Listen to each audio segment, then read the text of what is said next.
Sussex's bowling unit worked hard to keep their side on top of their hosts Lancashire on the second day of the LV County Championship match at the Emirates Old Trafford.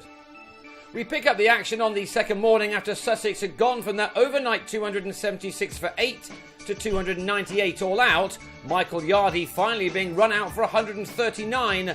John Lewis was then producing some pearlers to Paul Horton as Lancashire responded. Not too many batsmen would have got a bat on these deliveries. It was Lewis's opening partner Steve McGoffin who did find the edge of Horton's bat. Yardy continuing his excellent match with a stunning diving catch in the slips as Horton was out for a couple. Lewis Rees has not started this summer in the way he finished off the last one. He'd made 16 this time when he was given out LBW after shouldering arms to McGoffin. The bowler himself didn't look that convinced, but the umpire was. And McGoffin soon had his third as Carl Brown's first innings of the summer ended on 10 with a nick behind, a wicket which left the home side on 38 for 3. That became 48 for 5 pretty quickly.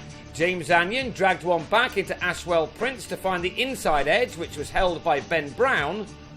And 4 balls later, Stephen Croft, another making his first appearance of the season, was bowled on the drive for a duck to put Sussex well on top. Lancashire needed to respond, otherwise the follow-on would not be discounted. Tom Smith proved that batting on this surface was by no means an impossibility, even though the seamers were getting plenty of movement. Runs against the spin of Ashar Zaidi were also going to be important.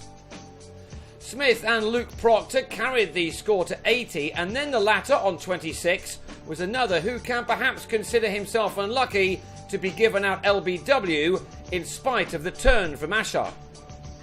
Things seemed to be going Sussex's way, and so their opponents had to dig deep to stay in contention. With the exception of Yardy's brilliance, all the batsmen had struggled thus far in this game, and partnerships were difficult to come by.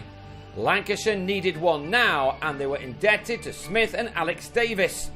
Davis is playing in this game because of Josh Buttler's involvement with England, and he produced a number of shots that Butler would have been pleased with. At last, the bad balls were being hit to the boundary, and Lancashire's fight back had begun in earnest, with these two batting into the evening session. There wasn't too much play in that session as the lights became a problem, but these two batsmen in total saw out nearly 2 hours together in putting on a vital 77 runs in 27 largely untroubled overs. The follow-on was avoided too as Lancashire reached 157 for 6 by the close, with Smith making 45 and Davis 41. They will go again on the third morning, still trailing by 141 runs, but hopeful of not conceding too large a lead to Sussex in the first innings.